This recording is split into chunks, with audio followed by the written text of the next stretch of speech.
there's no doubt that all the southern European countries need very serious structural reforms.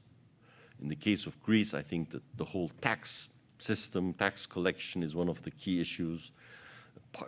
There are major reforms needed in the labor market, the closed shop approach to many parts of the labor market. And I think there's also need for competition reform because many sectors are dominated by monopolistic structures.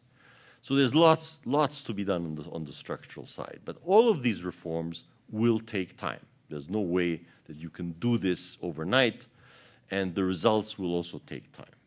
So the idea that you can have growth and extreme in the sense of really substantial reductions in the fiscal deficit, austerity at the same time, I think is just wrong.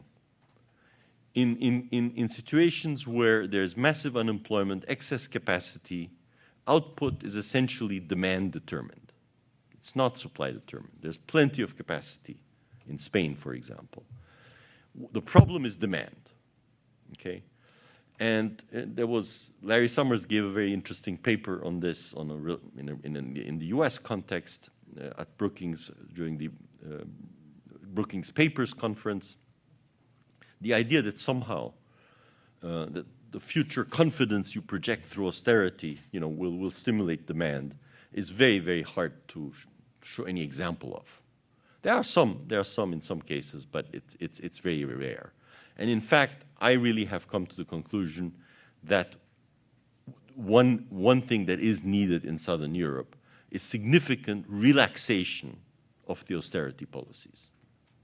Actually, these countries are now in a downward spiral where you restrain public spending, private sector isn't spending, there's more unemployment, there are more welfare spending is needed to keep people literally alive.